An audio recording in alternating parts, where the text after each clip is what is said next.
America. It's time to talk good business. Joining us is Keith Renfroe, a Chicago-based psychotherapist at Inner Healing Institute. Today we're discussing the differences between how men and women were raised as children and how it impacts the workplace. So today, guys, welcome. You've heard the amazing introduction about Keith Renfroe's background, and just welcome to the show, Keith. Thanks for having me, Dionne. I'm sure you're wondering why we're discussing, single mothers raising boys or absentee fathers on a business show. But as I've shared with Keith, I've had a lot of clients that I coach that are men that are having challenges in the workplace, or women that I've coached that have challenges with men in the workplace. So we want to explore some of the dynamics about our upbringing that could be the potential causes for some of the disconnect. So I know that you are an expert in the discussion of absentee fathers and single mothers raising boys. And, what got you interested in that topic? Well, first of all, I was raised by a single mother, absent father. Myself and my two siblings were younger than myself. But over the years, I have witnessed the change in behavior for boys. And I was always curious why they seem to lack this certain masculine characteristic or trait that a lot of men, and I say men in the positive sense that they're strong, they're independent, they don't walk around with a lot of cockiness or fear, but a lot of confidence. And so I was curious about that. And then in my own practice as a psychotherapist, I get a lot of mothers that come in with their boys, ages, believe it or not, age 3 up to 22. And when I talk to them to find out what the problem is with the boys, it always seems to stem back, even from the boys' conversation, that mom didn't provide certain things or she did certain things, which in a word, I want to say spoil, but I know it's not the mother's intention. So I started looking into how to approach mothers, because one of the factors that always comes up is mothers get defensive and the first thing out of their mouth is, I'm a good mother. Why are you saying that? And I'm not saying that. I'm simply trying to point out that there's some dynamics in raising boys that they don't have that they do naturally for girls. And there's an old adage that we've had it around for quite a few years, that mothers raise their daughters but love their sons. And when I looked at how the boys acted, you could see that was very clear. And what that comes out to in practice is they teach their daughters how to manage the home, relationships, business aspects. If it's nothing more than write a check to pay a bill, but they don't teach the boys anything. And then when there's a problem, they want to rescue them, as opposed to don't do that. I've got an 18-year-old that comes in. The mother says, I asked the mother, well, why doesn't he just come on his own? He's 18. Well, I have to bring him and it's late at night. I said, don't do that. Just let him come on his own. So she says, okay. Then she emails me later and says, well, can I pick him up? Because I don't want him to come home by himself in the dark. And I said, no, let him be. He'll be fine. So a lot of it has to do with them overcoming their own fears. And just so everyone's clear, we know that absenteeism of fathers is also a factor, but there are situations where the man is not around at all. So you want to empower women with the tools that they can use to make the best possible decisions given their situation. Absolutely. So we're not saying that, fathers don't play a role. It's just that in some of these situations, there is no father around. So you want to empower the women. Now, what are mothers doing to impede male growth? Well, as I just stated, one of them is they keep rescuing. They're looking out because they don't want their son to get hurt. And in our particular climate, a lot of boys are getting killed either by the police or gang activity, and not necessarily doing anything wrong. So a lot of this fear comes into play. And without going into the history, a lot of this goes back to the slavery days. But what they can do, what they are doing, is not allowing him to mature. And when I get guys into therapy that are in their 30s and 40s, and some even in their 50s, and this is where you get this statement that they're living in the basement of their mother's home. One of the main things that they come out angry about with their mother is that she would not let him do whatever it is he wanted to do. It didn't matter if he failed, which we all know that's how you grow at whatever the task might be. They wouldn't allow that to happen, so they would come in and rescue. So stop rescuing. Another thing that they can do is that when you're talking to the boy, look him in the eye, be firm. But one of the key elements in raising boys is, and this deals with boys, men, so if you've got a partner, this plays in, always with respect. Yeah. If you do not give him respect, he's going to retaliate. So with boys, retaliation comes out or shows up, let me rephrase that. Disrespect shows up when you tell him you're going to do something, such as consequence for behavior, and then you don't see it through. In his mind, he's thinking, I got away with it. With a girl, she'll say, woo, I got a break, I don't want to do that again.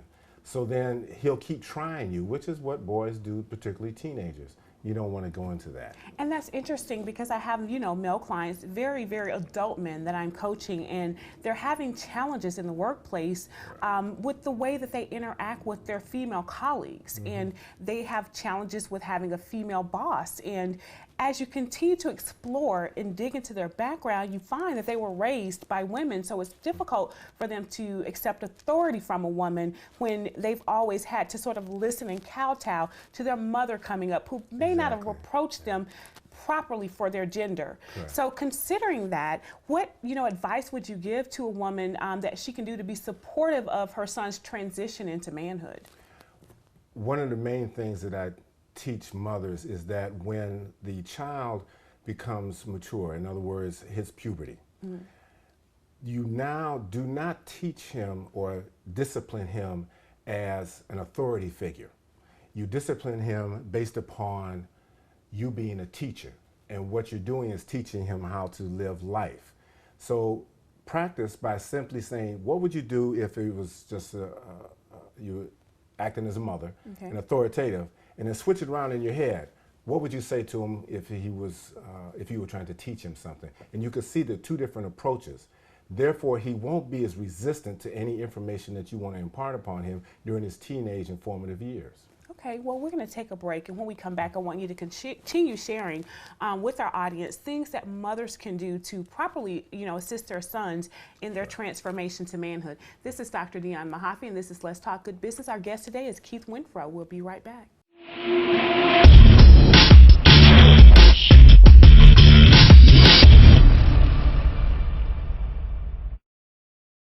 Welcome back. This is Dr. Dionne, and our guest, Keith Renfroe. We were discussing offline, and I want you to share that with our audience. We were talking about the female boss factor. For some men, it's difficult, and it's a challenge for some men, whether they were raised by a woman or not, depending on the level of chauvinism that they've been, that has been a part of their indoctrination. But for some, though, your research and your work, you found that the challenge is the resistance to a female authority figure because of how their mothers raised them. So can you really just, talk about that a little more? Sure. The idea is that as they're growing and have this relationship with their mother, it is an authority figure. And then again, as I said, when they get older, there's this resistance. So there's a lot of conflict in that resistance in their relationship. So when they are engaging in, whether it's a business relationship with a boss or just a girlfriend or a wife, what can play in their subconscious mind is that they're being treated as if that was their mother talking to them. And they take resistance to that automatically. It's just instantaneous. Many of them aren't even aware that that's where it's coming from. So I try to point that out to them.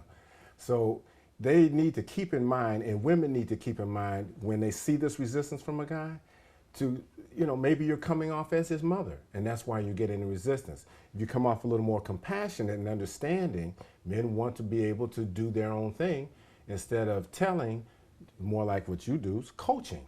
You might get better responses from him.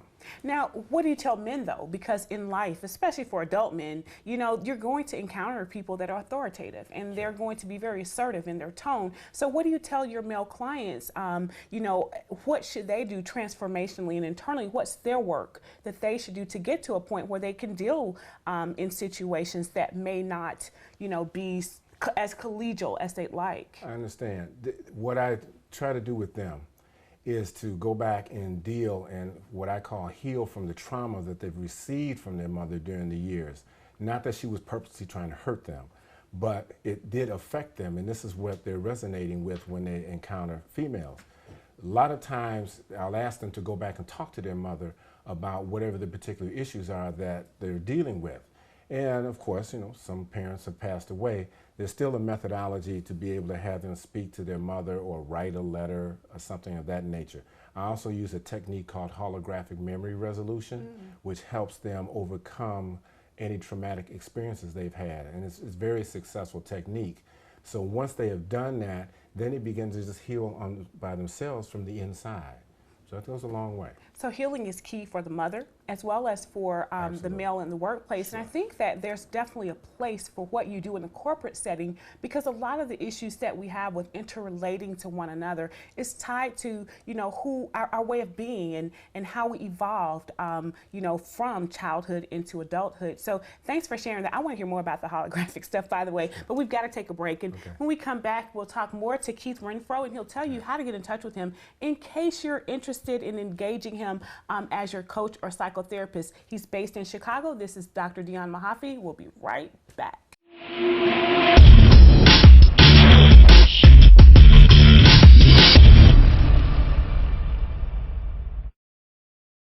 Welcome back. This is Dr. Dionne with Keith Renfroe. We were talking about your program, the holographic memory procedure. Can you explain what that is? It's a technique that utilizes, first of all, the memory, some visualization, and color. And in the process that it's utilized, it allows the person to have the experience but not be connected to the emotional part of that experience. And it gets reframed so that it's more pleasant. So if I can give you an example. Had a guy, this is an adult, who had been sexually molested. Wow. And he was angry with his mother because she did not rescue him. Naturally, children feel that their mother is their protector. And he was angry with her about that. So I went through the process with him and we reframed it. And in this particular case, because it's always germane to that individual, he had his mother come and rescue him and beat up the guy who had molested him. And after that, he was fine. He had an excellent relationship with his mother after that. He was able to talk to her about that particular incident, which she was never aware of anyway. And that's kind of a key factor in these issues. So that was a good relationship. So it prevented him from being self-actualized, if you will, and he couldn't be his best self at work. He couldn't be his best self in his family. I think this is a great tool that companies could use actually, as a part of team building and teamwork, because oftentimes the things that are blocking us from being the best employee or from having the greatest performance is really just tied to things that are deep within us that we're not facing. So I think that's amazing. Now, you said you had another, success story about how a mother was able to heal her son. Well, the mother was able to transition, if you will, from being the authoritative person to being the coach or the teacher. And it only took a couple of weeks, but when I talk to the boys and I get a feel for what it is that they're unpleasant or angry with their mother, then I talk to the mother about this with permission from the boy, because there is a confidentiality issue here.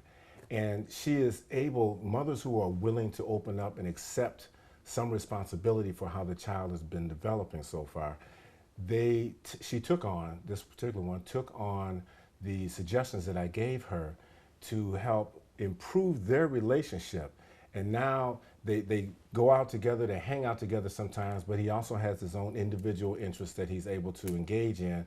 But mainly for her, she reduced her fear, understanding that some of these things that he has to face coming up as a man, there's just nothing she can do about them.